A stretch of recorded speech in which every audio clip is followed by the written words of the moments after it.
Kitchen இது வந்து உங்கள் அம்மா சசிரேகா சுந்தர். இன்றைக்கி நம்ம கிச்சனில் பார்த்தீங்கன்னா தேங்காய் வச்சு தான் வந்து ஒரு துவையல் செஞ்சு காட்ட போகிறேன். இது ரொம்ப ரொம்ப டேஸ்ட்டாக இருக்கும். அது எப்படி செய்யுதுன்னு பார்க்கலாம் வாங்க. என்னென்ன பொருள் வச்சுருக்கேன்றதை இப்போ பார்க்கலாம். ஒரு மீடியம் சைஸ் தேங்காய் எடுத்து அதை நான் துருவி வச்சுருக்கேன். கடலை பருப்பு பார்த்திங்கன்னா ஒரு டேபிள் ஸ்பூனு, உளுந்து ஒரு டேபிள் ஸ்பூனு, கொஞ்சமாக வந்து கல் உப்பு, பெருங்காயத்தூள் தாளிக்கிறதுக்கு வந்து பெருங்காயத்தூள், கடுகு ஒரு டீஸ்பூனு, உளுத்தம் பருப்பு ஒரு டீஸ்பூனு, வடம் பார்த்திங்கன்னா கொஞ்சமாக எடுத்து வச்சுருக்கேன். தாளிக்கிறதுக்கு வந்து வடம் சேர்த்து தாளிக்கும் போது இந்த துவையல் வந்து அவ்வளோ டேஸ்ட்டாக இருக்கும். பார்த்திங்கன்னா ஆப்ஷனல் தான், உங்களுக்கு பிடிக்குன்னா போட்டுவாங்க, இல்லை வடத்தை வந்து அவாய்ட் பண்ணுங்க.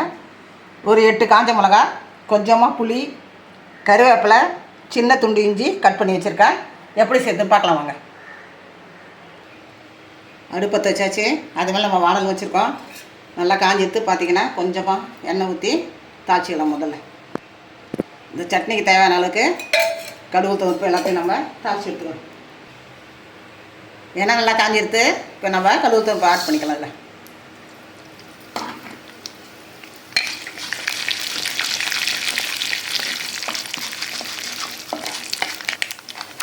கடுகு தோல் பொரியும் போதே பார்த்தீங்கன்னா வடத்தை ஆட் பண்ணிக்கலாம். அதில்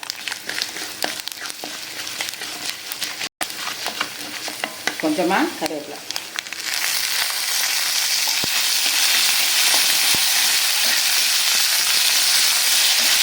கடுகு தோலுக்கு வடை நல்லா பொரிஞ்சிருச்சு. எல்லாமே பார்த்தீங்கன்னா கருவேப்பிலெல்லாம் இப்போ வேறு ஒரு தட்டுக்கு மாட்டி வந்துட்டோம். தாளிச்சதை பார்த்தீங்கன்னா தனியாக நம்ம எடுத்து வச்சிட்டோம். இப்போ நம்ம கொஞ்சமாக எண்ணெய் சேர்த்து மீதியெல்லாம் வதக்கி எடுக்க வேண்டிட்டோம். ஒரு டேபிள் ஸ்பூன் பார்த்தீங்கன்னாக்கா முழு உளுத்தம் பருப்பு வச்சுருக்கேன், அதையும் ஆட் பண்ணிக்குவோம். அதே மாதிரி ஒரு டேபிள் ஸ்பூன் கடலை பருப்பு, அதையும் ஆட் பண்ணிக்குவோம். கடலை பருப்பு இந்த உளுந்தெல்லாம் பார்த்தீங்கன்னா நல்லா சேர்ந்துருச்சு. இப்போ நம்ம காஞ்ச மிளகா ஆட் பண்ணிட்டோம். புளியும் பார்த்தீங்கன்னா அதில் ஆட் பண்ணிக்கிறதுல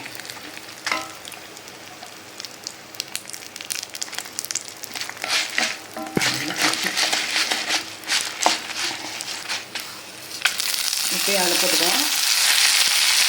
கொஞ்சமாக பார்த்தீங்கன்னா பெருங்காயத்தூள் போட்டு தாளிக்கும் போதே பார்த்தீங்கன்னா அந்த வடவும் கடுகு தூள் அதிலே கூட போட்டுக்கலாம். பார்த்தீங்கன்னா கடுகு தூள் தாச்சில் இல்லைன்னா இதே ஆட் பண்ணிக்கலாம், ஒன்றும் பிரச்சனை இல்லை. கொஞ்சமாக பெருங்காயத்தூள்,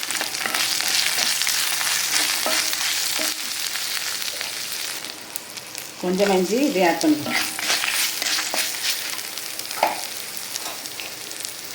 தேங்காய் பார்த்தீங்கன்னா சும்மா ஒரு நிமிஷம் ஒரு பட்டு எடுத்தோன்னா நல்லா 2-3 நாளைக்கு நம்ம வச்சுருந்து சாப்பிட்லாம். ஃப்ரிட்ஜு உள்ள வச்சுருந்து கூட இந்த துவையில நம்ம சாப்பிட்லாம், நல்லாயிருக்கும். இது வரைக்கும் செய்யும்போது டேஸ்ட்டும் நல்லாயிருக்கும். பார்த்தீங்கன்னாக்கா அதே சமயம் 2 நாள் 3 நாள் ஃப்ரிட்ஜு உள்ள வச்சுருந்து கூட கொஞ்சம் கொஞ்சமாக எடுத்து கூட நம்ம சாப்பிட்லாம்.